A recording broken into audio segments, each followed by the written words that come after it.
Fala viajantes, bem-vindos ao Estradas que me levam.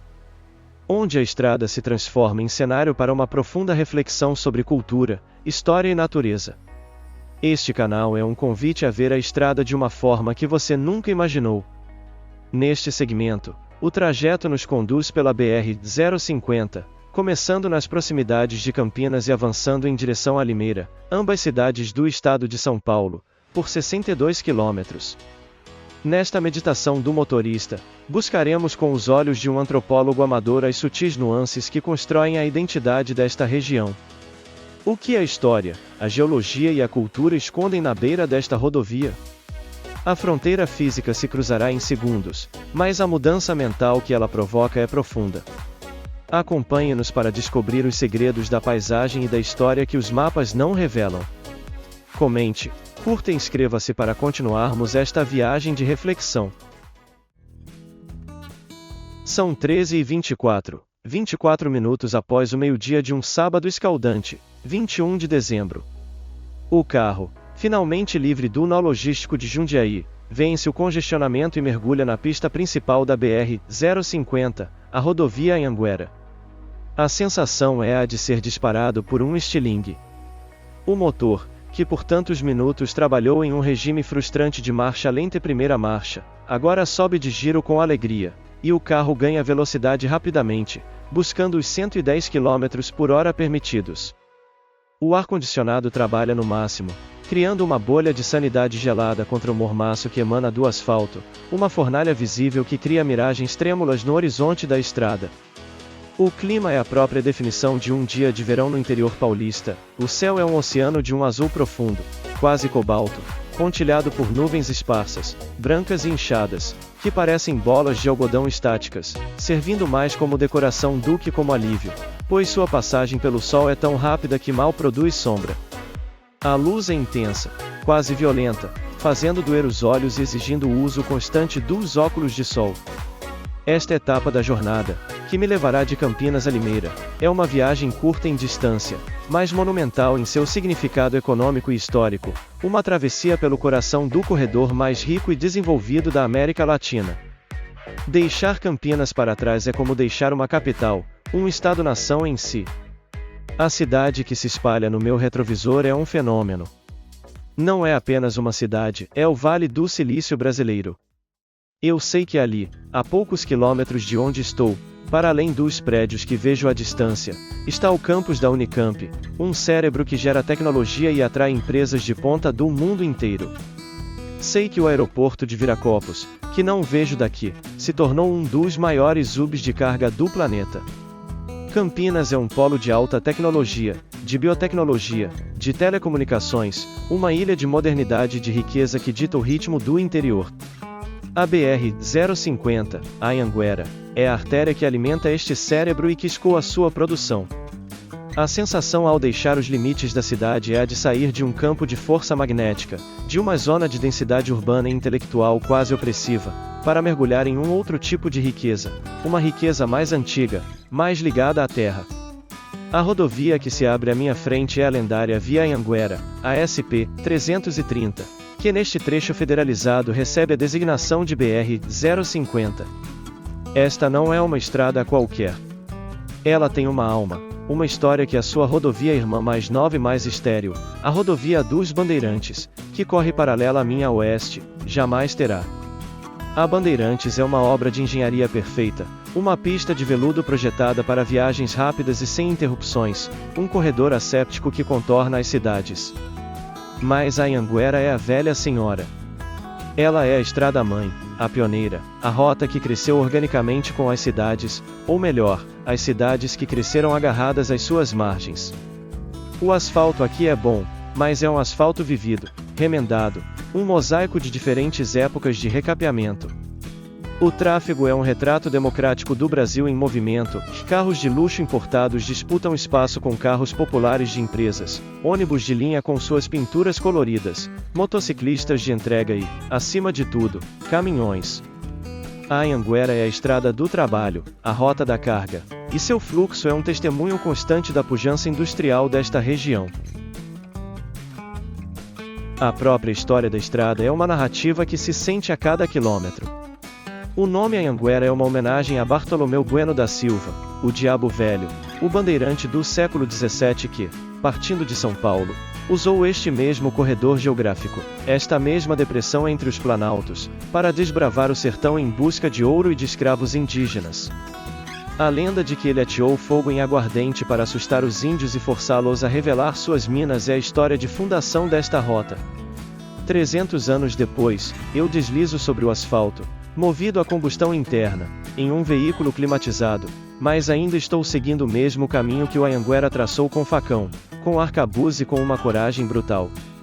A rodovia moderna, a BR-050, é um monumento asséptico a uma história de violência e de determinação, o progresso pavimentado sobre o rastro dos pioneiros, que por sua vez pavimentaram as trilhas dos povos originários. A primeira parte da viagem após Campinas é uma imersão naquilo que define esta rodovia e a cidade-estrada. A Anhanguera não contorna Sumaré, ela corta Sumaré ao meio. A rodovia se torna, de fato, a avenida principal da cidade. A paisagem deixa de ser rural e se torna densamente urbana. Eu passo sob passarelas de pedestres de concreto, onde moradores atravessam de um bairro a outro. Vejo pontos de ônibus instalados perigosamente no acostamento, com pessoas esperando pela condução que as levará para Campinas ou para o centro de Sumaré. As margens da rodovia são um paredão de estabelecimentos comerciais e industriais. Pequenas metalúrgicas, transportadoras, oficinas mecânicas, lojas de autopeças, borracharias, pequenos hotéis de beira de estrada, todos com suas fachadas voltadas para o fluxo incessante da BR-050. A vida da cidade acontece aqui, grudada na artéria. Vejo as casas dos moradores, muitas delas simples, separadas da pista de alta velocidade apenas por um muro baixo. É uma convivência íntima e perigosa entre a vida local e o tráfego de longa distância. Sumaré cresceu assim, como um nó industrial na órbita de Campinas, e a Anhanguera é sua espinha dorsal e sua cicatriz. O tráfego neste trecho urbano de Sumaré é tenso. O limite de velocidade cai, e a mistura de caminhões pesados com o trânsito local de motocicletas e de carros que tentam acessar os bairros é uma receita para o perigo. É preciso redobrar a atenção. A fauna aqui é a fauna urbana, pombos ciscando no canteiro central e cachorros vira-lata que, por um milagre, parecem saber o momento exato de atravessar. O sol e as nuvens esparsas continuam seu balé, iluminando esta cena de caos organizado com uma luz de verão, o que torna o calor que emana do asfalto e dos motores parados no tráfego lento ainda mais opressivo. Após vencer o longo trecho urbano de Sumaré, a paisagem se transforma novamente, mas não se torna rural. Ela se funde, de forma imperceptível, com a próxima grande cidade do corredor e a Americana. A fronteira entre os municípios é uma placa, pois a mancha urbana é contínua.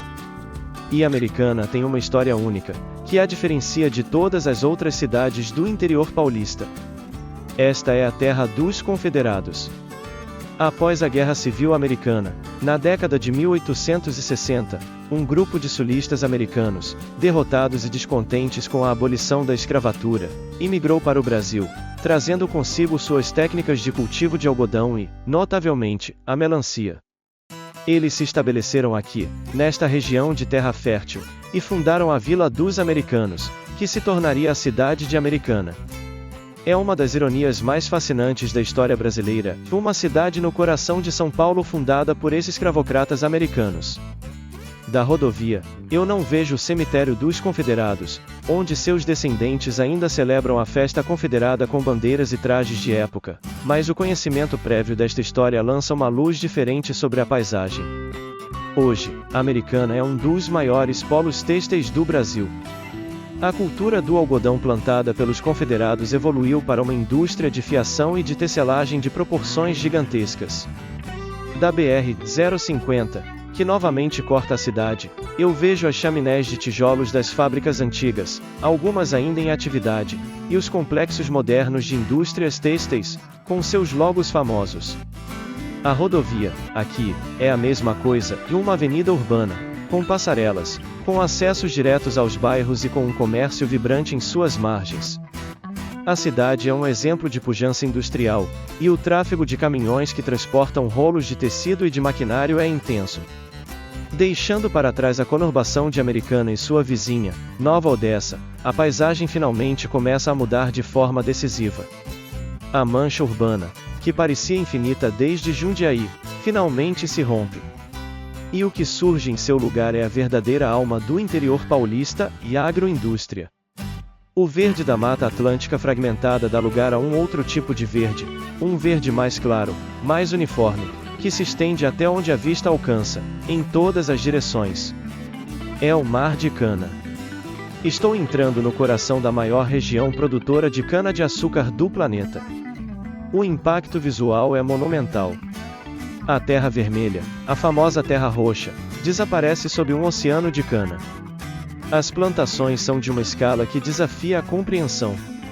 Elas cobrem as colinas suaves, criando um tapete verde ondulante que se move com o vento. O sol do início da tarde, brilhando por entre as nuvens esparsas, arranca reflexos das folhas longas e pontiagudas, e o calor que sobe do solo parece ser ainda mais intenso, um calor doce e úmido. O cheiro do ar muda. O odor de diesel e de poluição urbana é substituído pelo cheiro inconfundível do melaço, um aroma adocicado e fermentado que é a assinatura desta região. Nesta época do ano, no auge do verão, a cana está alta, um paredão verde que ladeia a rodovia, criando corredores que parecem túneis a céu aberto. E o tráfego na BR-050 muda de perfil mais uma vez. Os caminhões baú e as carretas de contêineres dão espaço para os gigantes da safra, os trenzões. São caminhões imensos, com 2 ou 3 reboques, carregados até o limite com cana-de-açúcar picada. Eles andam devagar, pesados, e deixam um rastro de fibras e de um líquido escuro e pegajoso no asfalto. Ultrapassá-los é uma operação que exige cuidado, pois o vento da ultrapassagem arranca pedaços de cana que voam contra o para-brisa. A visão destes gigantes, indo e vindo das usinas, é a prova de que a indústria aqui não está apenas nas cidades, ela está no campo. A agricultura aqui é uma indústria pesada. E as usinas são as catedrais deste novo mundo. Eu passo por elas. São complexos industriais colossais, que surgem no meio do mar de cana. Eu vejo as chaminés altas, soltando um vapor de água branco e denso, resultado da queima do bagaço para gerar energia. Vejo os pátios gigantescos, com montanhas de cana picada esperando para ser moída. E sinto o cheiro, que se torna quase sufocante de tão doce. Estas usinas são autossuficientes em energia e produzem não apenas açúcar para o mundo inteiro, mas também etanol, o combustível que move grande parte da frota de carros do Brasil, incluindo o meu. Estou dirigindo pelo meio da fonte de energia que me move, um ciclo perfeito de agronegócio. As paradas de beira de estrada neste trecho refletem esta cultura.